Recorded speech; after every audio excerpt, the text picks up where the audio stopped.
Welcome, everyone. Thank you so much for joining us. I know that summer is a hard time to get everyone away from all the fun activities outside, but we are delighted for you to join us for our fourth and final ICGS webinar series. So I am so honored and excited to have Rika Nakazawa join us. So Rika Nakazawa is a senior leader, investor, best-selling author, and frequent public speaker on technology-powered business transformation. She is group vice president within the new ventures and innovation team at NTT. She is also chairwoman of the social impact ventures Stride AI that is delivering corporate high performance by diversifying the boardroom and C-suite with smart orchestration technologies for underrepresented leaders. Trilingual in Japanese, English, and in English. German and English. Rika grew up in Japan and moved to the US to attend Princeton. Go Tigers. She has since worked internationally for over 2 decades in senior executive roles in strategy, business development, consulting, and marketing, with a variety of Fortune 500 companies, including Accenture, NVIDIA, Capgemini, Sony, and American Express, as well as a bunch of Silicon Valley startups. She is a digital transformation veteran and has served on multiple startup boards in next generation computing, blockchain, and artificial intelligence ecosystems. So throughout her career, Rika has been an avid advocate for sustainability and social impact, particularly in advancing diverse leadership in governance, technology, and business across industry verticals and global dimensions. Dear Chairwoman is her first but not last book, and she plans to follow up with Dear Chair X, featuring letters from racially diverse and LGBTQ board leaders, as well as another book focused on the relationship between COVID-19 technology and ESG. So please join us in welcoming Rika. Thank you so much, Rika. I'm going to turn the table over to you. Okay, thank you. Thank you, Shelby. And thanks everyone for joining today. Yes, I'm working on, actually, this is where I'm trying to shake off the weekend, is because I was really trying to get going on one of the next books, and I was having massive writer's block. So, but I'm going to do a good attempt again next weekend. So I thought what I would do is I really, first of all, I'm honored to have the chance to talk to this group today in this community. I wanted to share a little bit of the context and the background to the book. So unlike some other sessions that you might have had with other folks in the space around corporate governance, my narratives around it, and the book is not my narrative, it's actually the narrative of other people's, is really addressing less the mechanical and technical components of corporate governance, but really much more around the intersectionality of corporate governance and the future of high performance companies, which is fundamentally tied to diversity, equity, and inclusion. And so what I thought I'd do is share with you some of the background, the journey to the book, and then I'd love to open it up to any questions that you might have, and really have it as a discussion. And frankly, I think that my perspective on the book is very much shifted coming out of COVID-19, and I'll talk a little bit more about that. And then it's also why this next book that I'm working on has a specific angle to it. It's a bit of a teaser. And by the way, throughout the course of this, if you have any comments or questions, either raise your hand, jump right on in, or you can post it on the chat, and I'm happy to talk about that. So without much further ado, I have a few slides that I wanted to present. And let me just make sure I can get the right mode here. Okay, so do you see my screen? Okay, great. So yes, this talk track is called Princess Leia and the Tiger. And I hope for some of you that's going to wax quite nostalgic, because I'm referencing Star Wars, and the tiger is not so mysterious. Shelby already shared her and my alumniship with Princeton Tigers, but there's a relevance to tiger in other ways. And I'm calling this Princess Leia and the Tiger for reasons that will become much clearer as I go through my quick background and context setting. So I will start by saying that whilst the glass ceiling has been a topic for many underrepresented leaders in corporate, and especially in corporate governance, and about the boardroom and the glass ceiling there, I have made it even more dimensionalized. I'm born in Japan, and I identify as Asian. My passport's Japanese. Obviously, my mother, who's the German one, those features came out more strongly in how I look, but I do identify as Asian. And my first job out of university was at Sony with the interactive group at Sony, and I've been in technology since. And so I think of myself as having had the challenges and the honor and the luxury of tap dancing on glass, bamboo, and silicon ceilings, which has created a lot of adverse moments in my career, but also presented a tremendous amount of opportunity in taking those challenges on. But first, I want to start with the 70s. So 1970s, remarkable, remarkable time. There's even a show called That 70s Show, as some of you might know. And whether it was David Bowie, The Godfather, the Sex Pistols, Richard Nixon, the Bell Bottoms, there's a whole host of things that happened during the 70s. And one of the things that I wanted to call out, because when we think about corporate governance, fundamentally, we need to think about, well, what is the need for governance? Governance is really about having the right voices around the table to make decisions around how things are going to be educated and governed. And so what I would love to focus on is really thinking about this 1970s from the lens of diversity in the fabric of society, politics, and corporate leadership. So Gloria Steinem, some of you, hopefully, at least all of you have heard of her, if not know about her. So she founded Ms. Magazine in the 1970s, and that's her gracing the cover of Time magazine. She founded Ms. Magazine, and this a lot of people don't know, but she founded it with an African-American activist called Dorothy Pittman Hughes. And for the next decades, and she's still active to this day, she was on a plane every few days and traveling to get the word out about why the lives of women were every bit as important as the lives of men. And it's not lost on me that over the past few weeks, an ethos of that same argument has been coming up now because of the Roe v. Wade. But we're not here to get political. We're here to really just go down a timeline journey with me and think about how there have been these trailblazing women.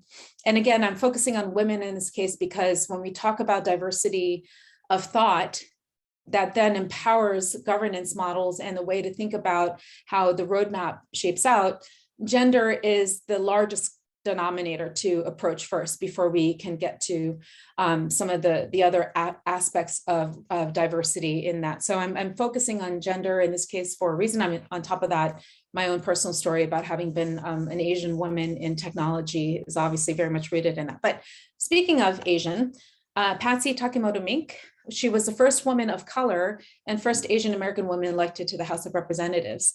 She served 12 terms in Congress and felt a responsibility to not just let her constituents, but also women across the country. So she felt this keen sense of responsibility in her role of governance and politics.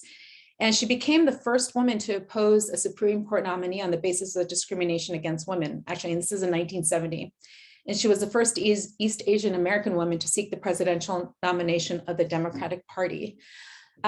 Japan itself is hugely challenged, and the horrific and tragic assassination of Abe really impacted me on the levels, all of us on many levels of the communities in Japan, obviously, and beyond. But Abe was the most, he tried to do the most of any modern leader of Japan to advance women in Japanese society and in politics. And Patsy, she was a Japanese American, so she was able to break through in other ways. But, you know, this is something that just really resonated with me with the unfortunate incidents of last week. Meanwhile, we have American newspaper executive Katharine Graham, who became the first female CEO of a Fortune 500 company, the Washington Post Company. Now, this is 1972, and this is really important as well as it relates to the fact that we operate as an information society, more so today than ever. And in many ways, when we think about communication, that's one of the bedrocks of governance and being able to expose and understand and have that level of transparency. And so she had no female role models before taking this role, and she had difficulty being taken seriously by many of her male colleagues and employees. But it was really important to note this point in time where a woman took the helm of a major communication medium, being the Washington Post at the time. So first reference to Tiger.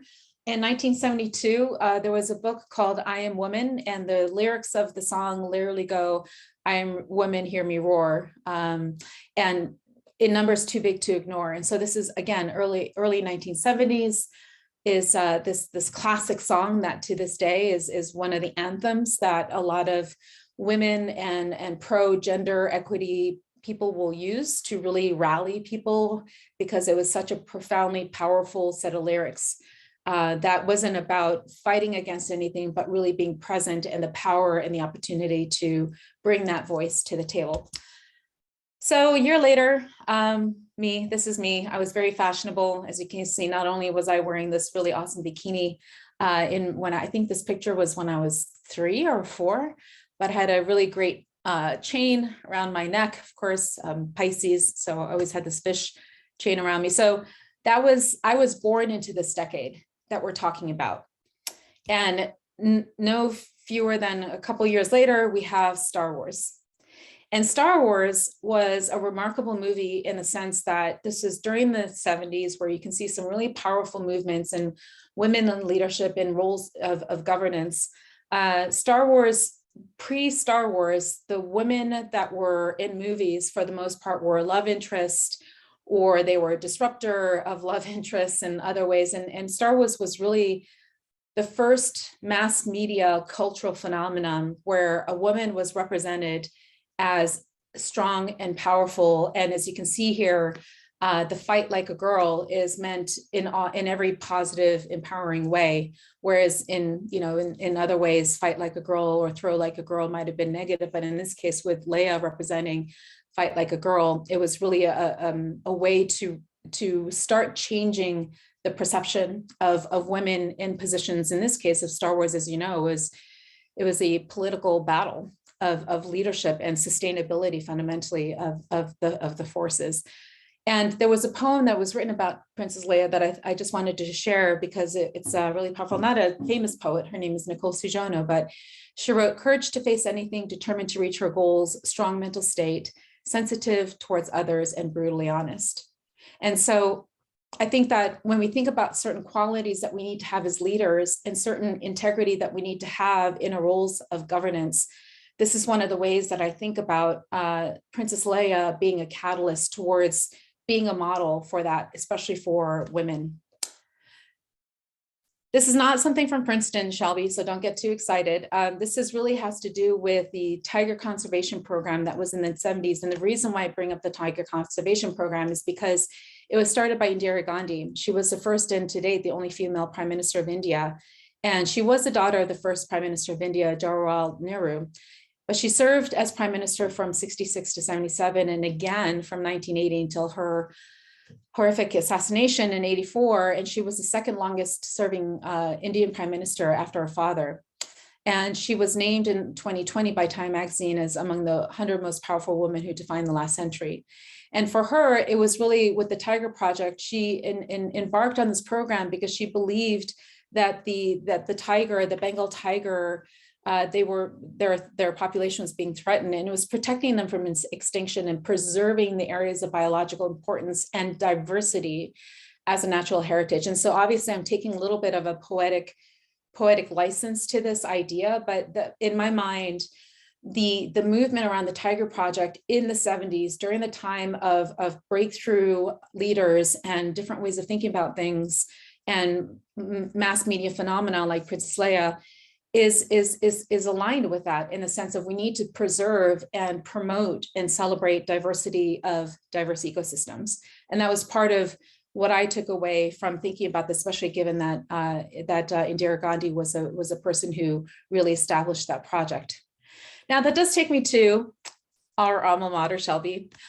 So 1746 was when Princeton University received its first charter, and it was just one of 9 universities in the 13 colonies created before independence. It was unique in one respect, though, and I'm not sure if anyone knew this. I didn't, certainly, but it allowed young scholars of any religion to attend. So 1746 is when Princeton was officially founded through its first charter. Now, unfortunately, it was over 200 years later. So it took 200 years, even though Princeton was progressive for its time. It did take some time, and they weren't alone in this time frame. So, not trying to badger on my alma mater, obviously, but it was in 1969 that Princeton enrolled 101 female freshmen and 70 female transfer students to join the ranks of the Princeton student body. So the first graduating class, lo and behold, was the same year that I was born. So I feel like I was quite, that's quite precious in the sense of having that coincidence. Now, coming back to my world of technology, some people think of Apple as a very modern company, which they are. They've redefined themselves. And some of you might remember back in the early days of Apple and Steve Jobs and Steve Wozniak. But Apple Computer was created in 1976. And I think a lot of people are like, wait, what? How is this possible? Apple's such a modern, innovative company. And the truth is, yes, they are. And they were forged in cast iron Apple logo in the 70s, which was an incredible time for a lot of this innovation and ways to think about leadership and gender diversity. So what I wanted to share about the relationship back to the tiger. So again, Princess Leia era, the 1970s, when there was a lot of great models around leadership and thinking about governance and politics, society, and business. In 2011, I attended, Princeton had their first women alumni conference called She Roars. And again, goes back to the song, I Am Woman. And in 2011, I was fortunate enough to have the chance to go, and it was really quite incredible. So Meg Whitman, who you can see there in the middle, flanked by a number of amazing, illustrious women. And it was there that I attended a session about the corporate board and women making an impact. And there's a video there, which if we have some time, I'll find it and play it. But it's Meg Whitman and Gwen Feder and Janet Clark, with the moderator Margaret Canella, talking about the challenges about the lack of women on boards. And there were some startling statistics that I just was really floored by, because I had no idea. I've been blissfully going through my career, having been a minority woman on multiple levels in technology, no less. And it wasn't until attending this Tiger She Roars conference that I had this awakening. And it was through black and white statistics and data points, and frankly, anecdotes that were shared by Janet, Gwen, and Meg during the conference. And so that was the first knock on my psyche and sense of accountability and responsibility as having been a woman in the space of technology and having had the opportunity to think about what I could do differently. And so it did take Princeton, bless them, bless us, as alumni of Princeton, it did take them 7 years to have their second Women Alumni Conference in 2018. And I attended that. And again, I attended a session that was, again, about women on boards. And that's when, as I listened to each of the stories of the women, that's when I had this realization. And it was also partly because I had just read in Harvard Business Review that one of the most powerful mechanisms for technology startups was an orchestration model. So Airbnb and Uber, it's kind of the two-sided marketplace. So you have this ability for technology and platforms in the internet to create what in soccer is called the beautiful game, right? Where all just looks effortless, where things are passed back and forth. And there's this net positive that comes out of that orchestration. And so I had just read this Harvard Business Review article about network orchestration being one of the most powerful mechanisms in the modern technology era. And then as I listened to the stories of the women that were on the panel, the different women from the previous conference, one of the things that I heard them say that was the prevailing challenge for them to get on a corporate board had to do with access to social capital. So it had and social capital are those professional but social relationships that you build by going to go play golf, by grabbing a cigar in a cigar room with a bunch of your guy friends, or going out to bars after work because you don't have to be at home because you're not the mom that's expected to be home to take care of the kids, or the sailing club or the poker room. I mean, I could go on. And it was really this idea that really one of the limiting factors was not the lack of women or underrepresented leaders that had the capability to serve on a board. It really had to do with their access to social capital, and not just the access to social capital, but being in the room when Bob says to Joe, hey, we just got hacked. We really need to do something about this. We need to think about our cybersecurity. Do you know anyone that we could talk to that can really help us solve for this? And that's when Bob says, yeah, I know the guy. And then that introduction happens. And then lo and behold, we have another man on the board, or a man in that leadership role. And there's obviously nothing wrong with that at all. It just had more to do with, okay, so if one of the biggest challenges is about access to social capital, or some people say networks, I think social capital is a little bit more enriched rather than who do you know. It's going to be about who's going to advocate for you, and how are you contextually relevant in that moment of people wanting to see how you can come in and be valuable. And so that's when I had this idea. I was like, okay, I've been in technology my whole career. I just read this really interesting article from Harvard Business Review about network orchestration models. And is there something that we could do with technology as it exists today? And this is about 3 years ago now, to be able to help crack that nut around social capital and helping women. At the time, it was the first focus was on women, and that was where board seat meet started to come up as an idea of board seat meet, literally meet for the board seat, right? So that it wasn't very elegant or creative in the idea behind the name of the company, but I also wanted to make it pretty obvious what it is that we were looking to do. And so as I started germinating on that idea, we had the awful. Well, first, let me rewind. We had COVID-19. So COVID-19 started to come into the worldview in the early 2020s. And so if you think about the ways that social capital was cultivated pre-COVID, it was golf courses, bars, cigar rooms, poker rooms. And then when COVID happened and we were all in lockdown, guess what? Those mediums no longer were available for that social capital cultivation, call it. And in some ways that was something that started to make me think, well, okay, there's even more of a need now to figure out how we create that forum in a way that is not how it's historically been, because those historical models aren't going to work at the moment with the lockdown. And then on top of that, there was this uprising, as you all know, with and it wasn't the first time that a Black man's been unjustly killed by police enforcement. The point is because of lockdown and because we were all tied to our screens and our phones, and social media became the mechanism by which we stayed connected and entertained and informed and all these things.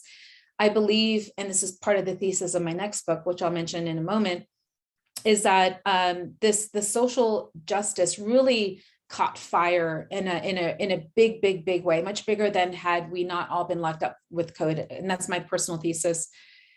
And what happened through that is that this attention and focus around diversity and inclusion started to really get much more energy put into that process. And in addition to that, the classic boardroom, I'll call it, and I'm going to just speak very generally in broad strokes for purpose of illustration. You had the large company, that global footprint companies that were sitting in their board meeting virtually, of course, and they were like, okay, who's on the board that can speak knowledgeably about what to do with people? Because you had organizations that had to migrate hundreds, if not thousands or tens of thousands of people back home. Not only that, but now you were going to start affecting corporate culture. And on top of that, you started to have another ethos, which is the basis of my next book, which is around purpose. You know, the next generation, Gen Z and millennials and Generation Alpha, as they get older, are really going to be focusing around people. And so this whole notion of the fact that the board profile was lacking, and they were like, oh, okay, I guess we need to bring in CHROs. So prior to COVID, for example, and it's not a clear demarcation, but I think it's subtle but distinct. CHROs were not necessarily, and chief HR officers were not necessarily desirable board profile candidates. But during the time of COVID, you bet you needed to have somebody that could sit and speak knowledgeably about what to do about people and how to be able to set it up so that the company could not just survive the pandemic, but thrive on the other side of it.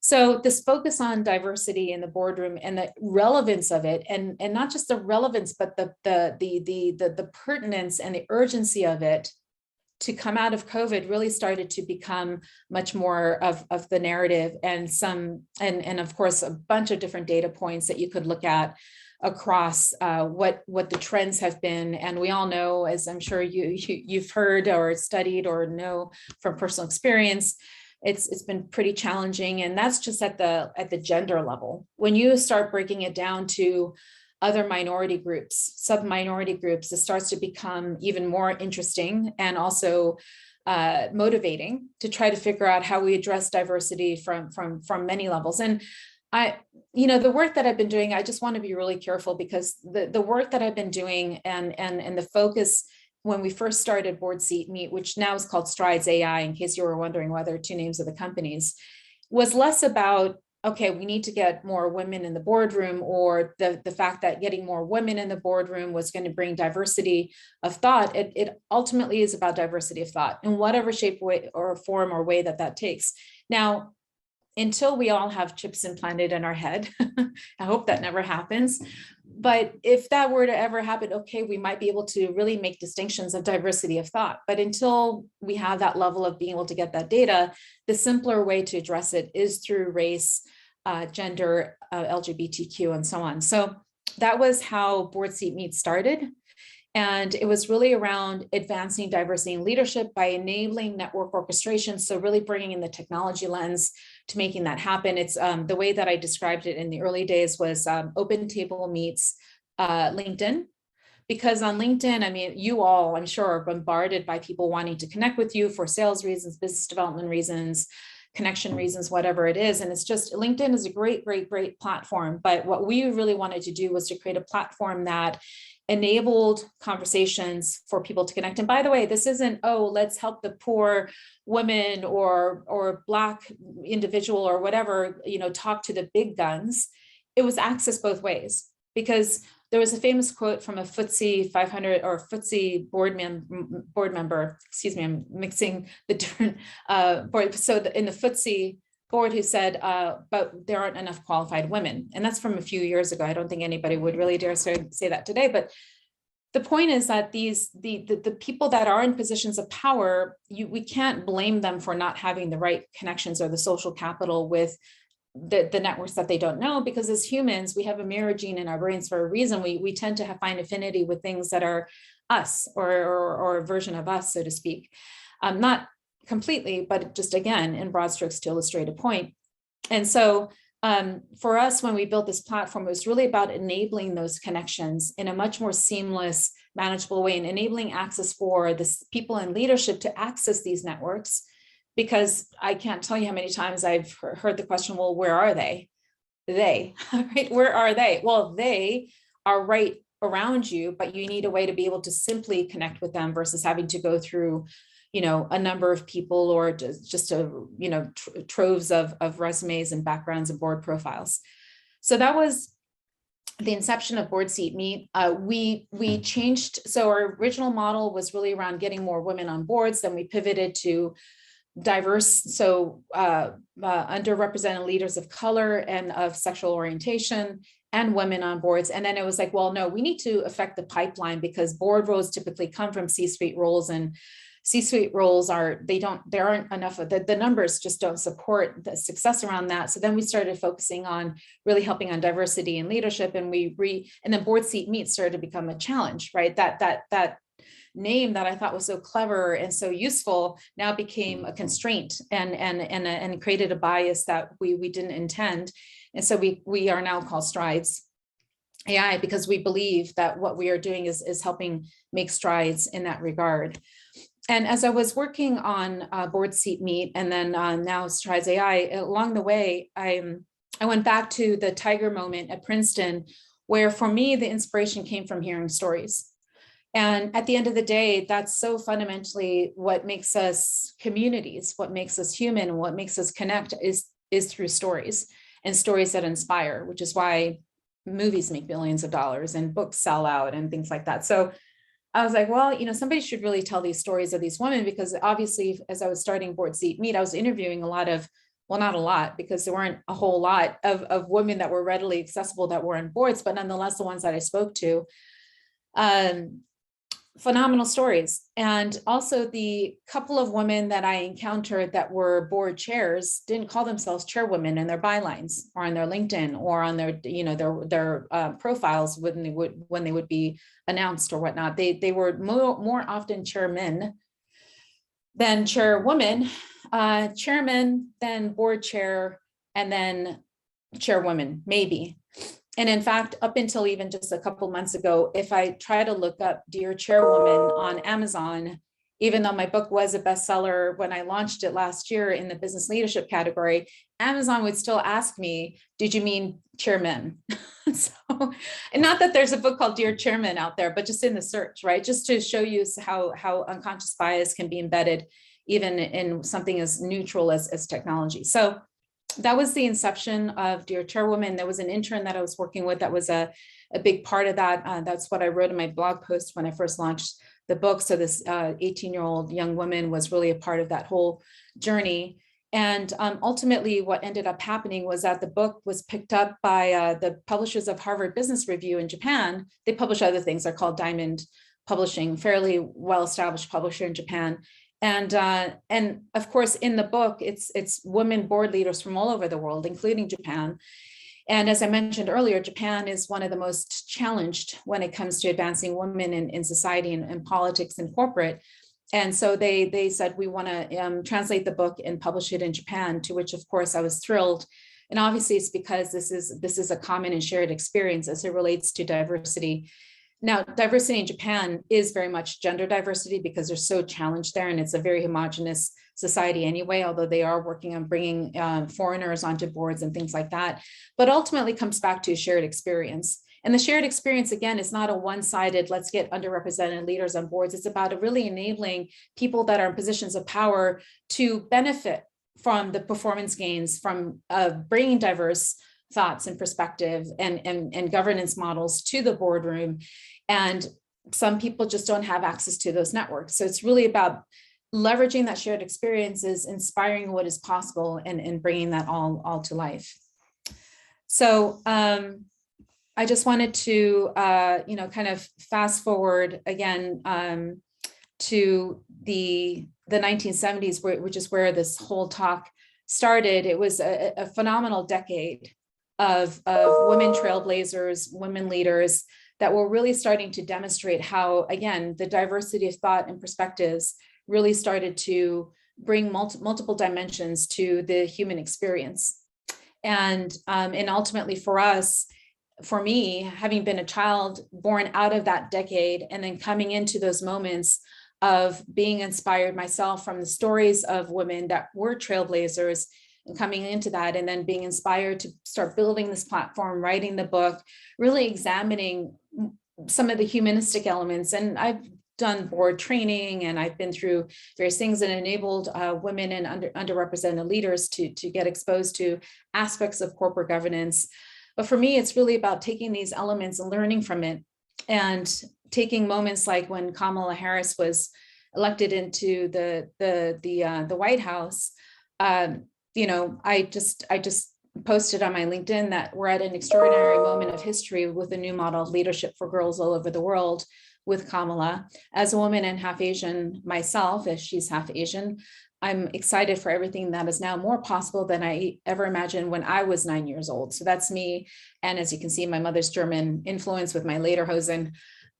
Here's to the next generation of fierce girls and young women who have amazing role models like Kamala and like other extraordinary C-suite women and leaders of color breaking through barriers in their organizations each and every day.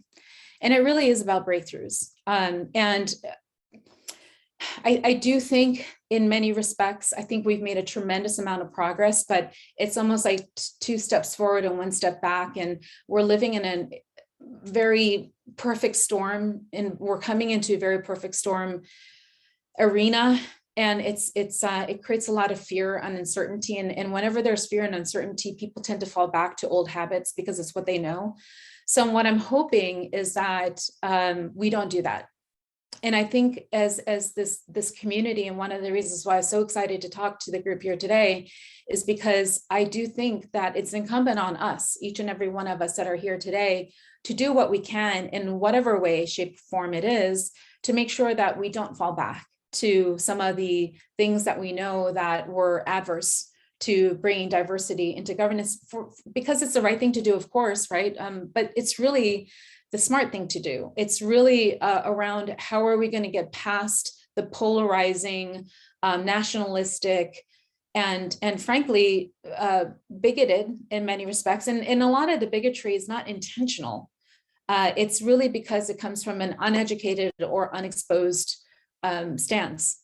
And I realize that I say that quite blithely because I grew up German and Japanese in an international school. So I kind of have that tendency to think about things through that prism naturally, but ergo, I feel like, okay, I have to do what I can to really continue driving that energy forward. And one of the things that's really helping to drive that agenda forward is the basis of my next book, which is called The White Swan. And what I'm doing with The White Swan is that as I've been doing a lot of this work, and I would love to be part of these discussions if they're ever down the road, shall be with you and the group, is really the increasing relevance of the ESG topic in the boardroom. So as I was working with women board leaders and then with racially diverse board leaders later on with Strides, I started to see ESG, and this was during the time of COVID, ESG become a much hotter topic, and it started to become really prevalent. So I kind of sat back and I thought, okay, that's interesting. So during the pandemic, the topic of sustainability that used to be this UN SDG thing, or it was a CSR report that a company would issue, or it was something that was relegated to COP or WEF or in Davos, it started to become something that was mainstream conversation in business and community, for that matter, and politics. Like when you think about the German elections last year, the Green Party was quite prominent and other things. And so I thought, well, Nassim Taleb writes about the Black Swan events of the world. So Black Swan events are things that are completely unpredictable or not expected, and they often have devastating effects. So like the plague, the stock market crash. And so Nassim Taleb wrote about the Black Swan and cites these events. And as I thought about how sustainability and ESG became much more prevalent during the time of COVID-19, I was like, well, in some ways, COVID-19 is a white swan event, because if something is called a black swan because it's not commonly seen or expected, a white swan is the opposite of that. And so the title, the heading title for my next book, I don't know what the subtext is going to be because this is entirely too unelegant for a book, but the title is The White Swan, and the current working subheading is COVID-19 and how the sustainability agenda became more prevalent than ever. And one of the reasons why this book is something that is galvanizing the conversations that I've been having. So I've done over 65 interviews now for this, and they run the gamut of CEOs of companies to community leaders to leaders in academia. I even interviewed the 13-year-old son of the Princeton alumni president here in Austin, Marissa. When I was talking to her about the book, she's like, my son talked about sustainability for his spiel for his bar mitzvah. And I was like, oh, can I talk to your son? So I interviewed Joshua Goldberg, 13-year-old boy, talking about sustainability. He was more interested in talking about sociopolitical sustainability of the United States, which was a whole fascinating topic in and of itself. But my intention with this book is, again, to bring to life stories of how there are these different points of sustainability and light that we can start plotting across a very dark sky at the moment. And eventually, if we can get enough stories out there and connect the dots between them, we can start calling them constellations that give people a model for what the Big Dipper could look like, or what Orion could look like, and so on. And so that's the intention for this book, is to really bring those points of light out, because the headlines of news right now are dominated with anything but, and some of the sustainability stuff, unfortunately, has taken on a negative connotation because of so much the greenwashing that's been going on as it relates to investment in ESG and sustainability. So anyway, that was my talk for today, just to give you some background. I think it's helpful just to know where I've come from, the decade I was born in that was so instrumental. I think that continues to have ripple effects into how we live today, certainly through things like through Apple and the modes of mass media communication that the Washington Post established, and so on and so forth. But I would love to open it up to any questions, comments, feedback. I'm very much growth mindset. So if you have any comments, did I talk too much? Was it too opaque or anything at all? Open to it. So thank you. Thank you so much, Rika. No, that was perfect, and very much sort of in line with the storytelling and sort of your approach in the book. I know that Ruth has a couple questions, so I'm going to spotlight her and get our conversation started. And then Marguerite has raised her electronic hand, so we'll get to her afterwards. So first of all, thank you so much for this interesting book and for the talk. That was you are very optimistic. And the book is really fun to read. I didn't finish it all, but I read some of the letters. It's really interesting. So I thought maybe it would be useful for maybe some of the people in the call who have not had a chance to read the book, or just even for me, when you step back and think about these letters, what is your main takeaway? What did you learn? What would you say like it's the main takeaway from the book? You know, because today we still have so few women in the boards, and then even much fewer as chairwomen. Yeah, sorry, you were breaking up. That's my question. Yeah, no, thank you, Ruth. And you were breaking up just a little bit, but I think I got most of what you asked. You know, the main takeaway is that it in some respects, it's anything is possible. When you look at some of the backgrounds of the women that came into these roles, they come from very modest backgrounds. They come from very challenging backgrounds, and yet they persevered. And I have this one slide. I didn't have it in today's deck, but the two words that I love pairing is grit and grace, right? So how do you balance the grit and this fortitude and determination you need and then the grace, and then the other visual around that is, you know, an iron fist and a velvet glove. And I don't mean iron fist in the scary way. I mean, just the iron fist is in like the determined way. So I think that was one of the main lessons. The other one is really the need to have social capital at the end of the day, right? So some of these, you know, I remember when I was interviewing one woman about her, you know, for her, one of the things that often comes up in corporate governance discussions is, well, you know, you don't focus too much on nonprofit boards, right? Nonprofit boards are a different kind of governance or what have you. It's not seen as the same as public company governance. But some women, they were on a nonprofit board, and those nonprofit board had public company board members on it, because if you want to serve, you know, if you're in service of really serving, you often have these people that would make sure that they're on nonprofit boards as much as they're on private company boards and corporate boards, especially people who are retired and all they do is serve on boards. And so I think, you know, the other key takeaway from that is really around the network and the social capital and knowing when to ask for things and making it known. That was something else that in school, and this isn't in the book, but this is an extrapolation from another presentation that I did, is like in school, girls tend to learn that if you just put your head down and do the work, you'll get the A+ and you'll get the A's. That doesn't work that way in corporate, right? Just because you put your head down and you get the A+ doesn't mean that people necessarily see it. And so something that women tend to not, in general, broad strokes, again, of course, is that not good at self-promotion, because we see it as unladylike or what have you. You have to do that so that people can see the talent that you are and the value that you can bring to the table.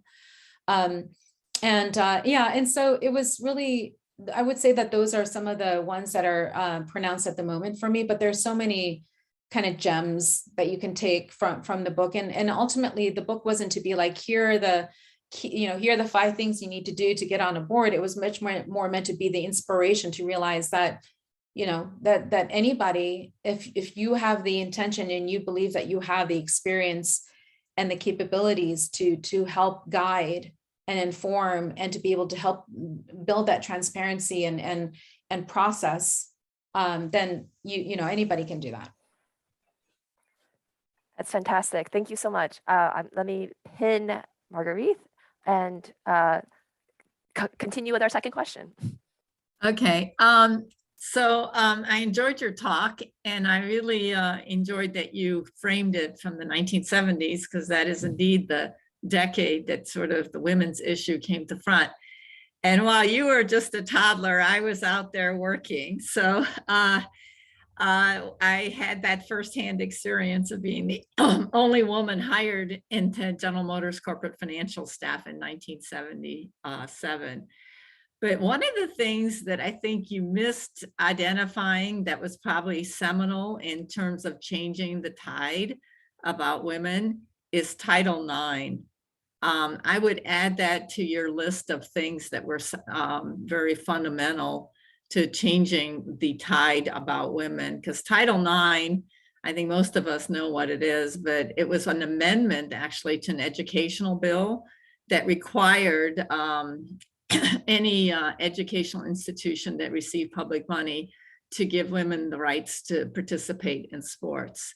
And it's something that really changed the landscape. And, just to give you a reference point, I played on the tennis team in high school. And when I was in high school, there were only 300,000 girls who played sports in high school. 300,000. That's how few women participated in sports in high school. And the numbers at the college level weren't much better because that's a smaller population. So now you look at the millions of women who play in athletic sports at all levels. Title IX was very much responsible for shifting. And I think that helped with the image of women. But that's obviously not a question, it's sort of just a comment that I think you missed on the Title IX ramifications.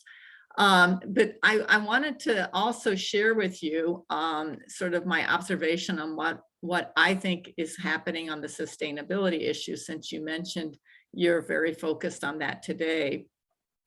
So I did a board study where I interviewed around 50 directors in Europe and in the US. And the European boards in a lot of these countries now have very large gender diversity, like around 40% in most of the Western European countries. And one of the things that we observed in our interview data is that, and mind you, these interviews were done before COVID, so they weren't impacted by recent events, is that a lot of the women served on the committees that would normally handle ESG issues. Because in the US, there's requirements to have certain types of committee, like you have to have an audit committee, you have to have a nomination committee, and you have to have an executive committee.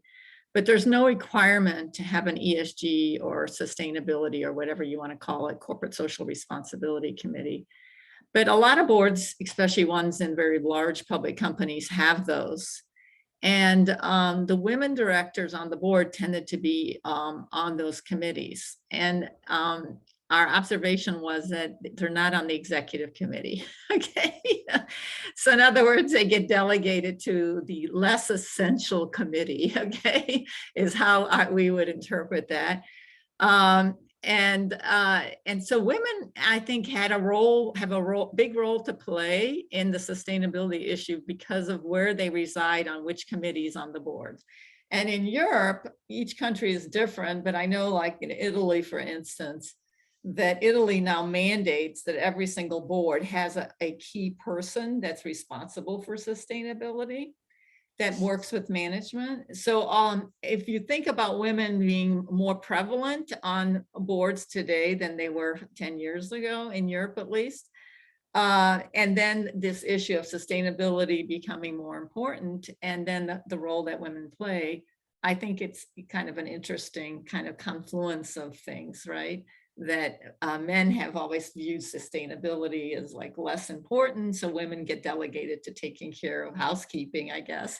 And now this issue has become more prominent, and so women's roles on the boards are going to become more influential. So it's just an observation that we saw from our interview data. Yeah, I would actually love to circle back with you on that, Marguerite, if you would be open to it, just to see some of those insights on the way that I'm thinking about contextualizing the white swan. To your point as well, and by the way, thinking about Title IX noted, and regarding the point that you just made about women being relegated, that's also how more women are getting into the boardroom, which is through the CHRO role, because the CHRO tend to be women at least the path to the HR leader is are women than men. And again, it was seen as not non-essential, but you know what I mean, right? So when COVID happened, they're like, oh, we need somebody who can speak from the people perspective in the room, and hence, you know, the opportunity that gave to women. The other interesting data point that I came across is that a lot of the women that are not a lot, but a fair number of the women that are getting into the boardroom also have the digital, like the chief digital officer or digital, which tends to be a role that crosses across multiple functions. And so women have been able to serve that as well, where they're good orchestra. They know how to kind of collaboratively bring everybody together, because digital is, you know, cuts across everything. It's not a CTO agenda, it's not a CIO agenda, it's across the organization, especially post-COVID, where so much became digitalized from a process, people, and technology perspective. So, but thank you for your insights, and I'd love to circle back with you. By the way, as speaking of sports, I see from your LinkedIn, you Mish. I've been to the Big House. It's called Big House, right? The big stadium. I've been there, and by the way, I have like during the Pistons, when they were really popular, I have a Rasheed Wallace still somewhere in my jersey, because I dated a great guy from Flat Rock, Michigan. So I have some time spent in Michigan. Well, Michigan, after all, is a fantastic state there. So thank you for lending some support. Oh, so we have another question from Kurt. Let me just pin you, and then you can ask away, Kurt. Okay, well, thank you very much for the very interesting talk. I had a question that actually links to what Margaret indicated about, to say, the difference sometimes we see between boards and the executive level. And I mean, this might be a bit of a personal perspective, but very often I see that there's a lot of focus on the board, and I'm not so. And basically, the question I want to ask is whether or not a large focus on let's say, making a more gender equal board, whether or not that actually limits more gender diversity at the executive level, or if that's actually, you know, a first step. I mean, there's a very recent 2018 study in ASQ in Japan, actually, and it's precisely on that topic. And basically what I think in many of the interviews come up is that they say, well, you know, we are faced with increasing pressure to make in general, at least to include women on the board in Japan. And they say, well, it helps us to symbolically comply, but we don't really change anything, you know, beyond that. So the question I wanted to ask is whether or not, well, the question really is, how do we get a more gender balanced level at the executive level? Whether or not the first step is the board, or whether or not there are other options, and also if that's something you could, you know, have considered in the book.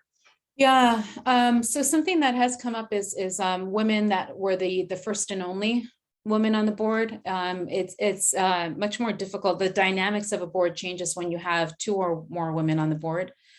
And there are some statistics that I can't quote them exactly, but I remember seeing some data that shows that when you have 2 or more women on the board, that does start to influence women in other leaderships within an organization.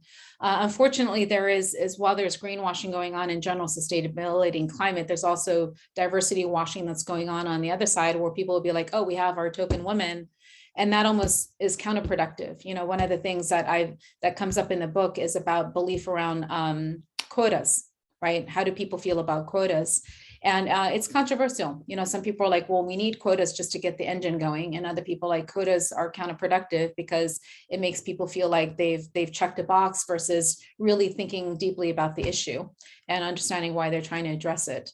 But ultimately, and there's another aspect of it, which is around queen bee syndrome that happens, where once a woman is in her role, she'll do whatever she can to be the only woman in that role, because the notion of scarcity, right? It becomes a threat, and which is terrible, but it's human nature in many respects when you're dealing with scarcity, how to deal with that. So I think fundamentally, you know, and with Japan, it's a whole nother conversation, Kurt, that I'd love to have with you separately about Japan. But yeah, I think ultimately we just need to do what we can to get more voices and representation, because the other piece here that's invisible is modeling.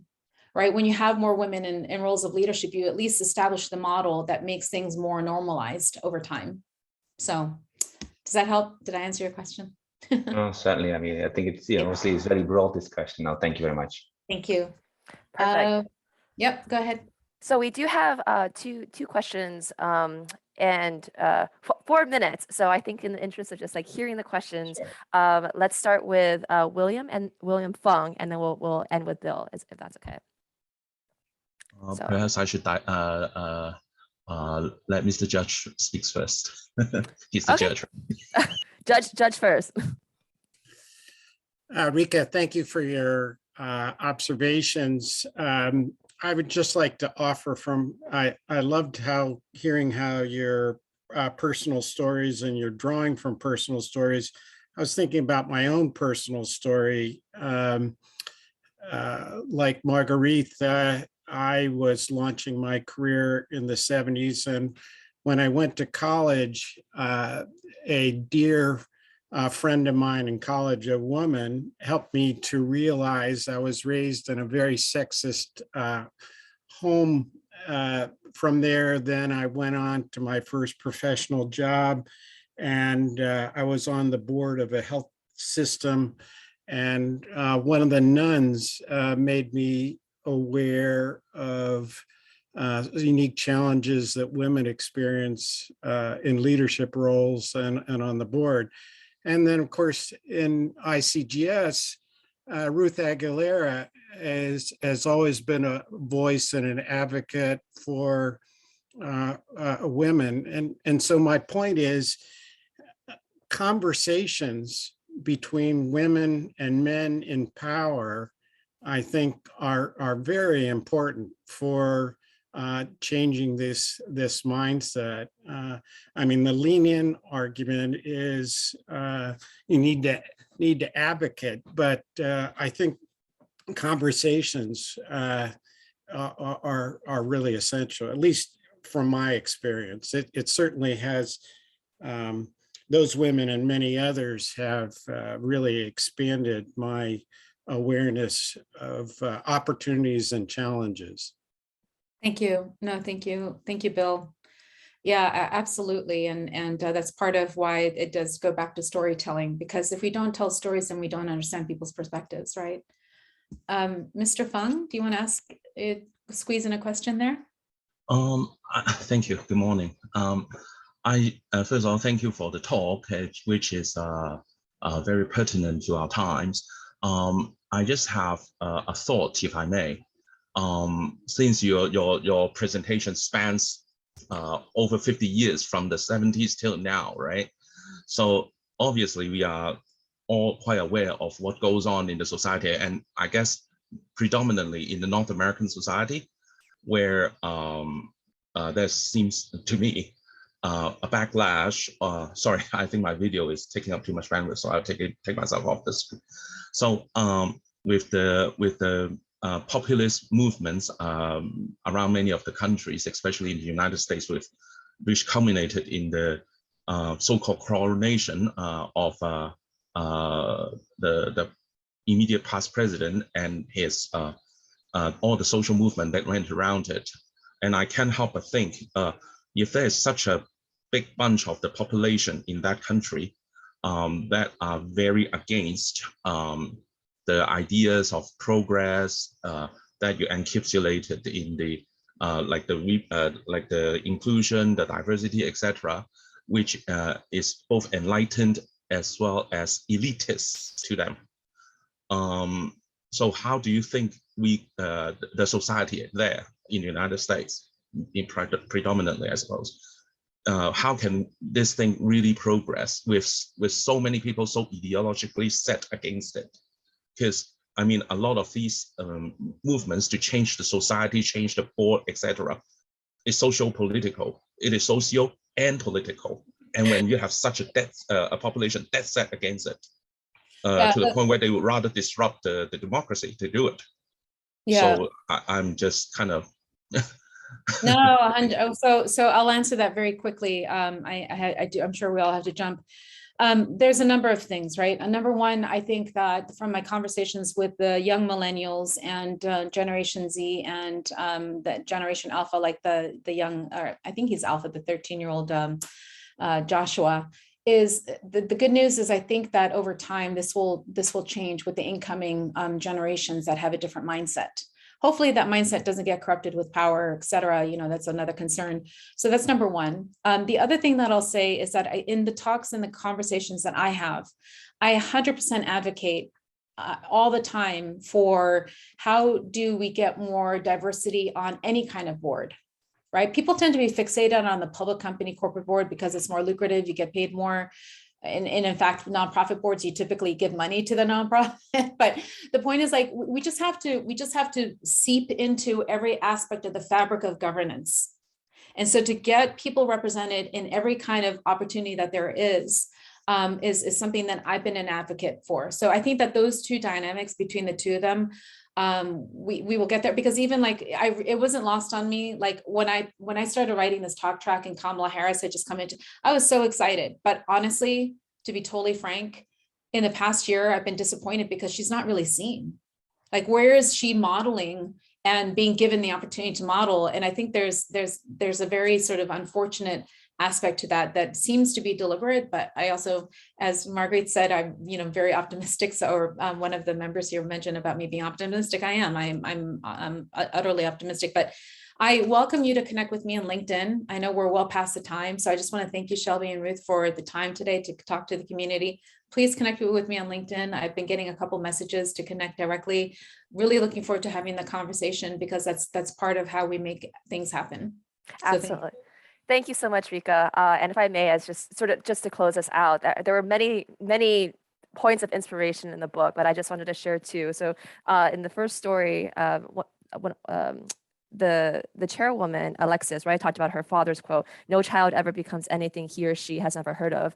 And going back to the idea of why are we titling this Dear Chairwoman, why are we using this word specifically? There was Susan Amon said, "In the past, I would have always said the term chairperson should not be gendered as we try to find this balance. However, in using the word chairwoman, the gender role becomes evident, visible, and hopefully more acceptable as a term and as a role. I hope my story will inspire you to take on this position in the future."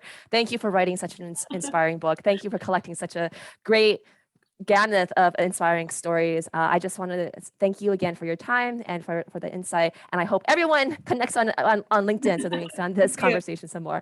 Thank you everyone so much. Take care. Bye. Thank you. Thank you. Bye-bye.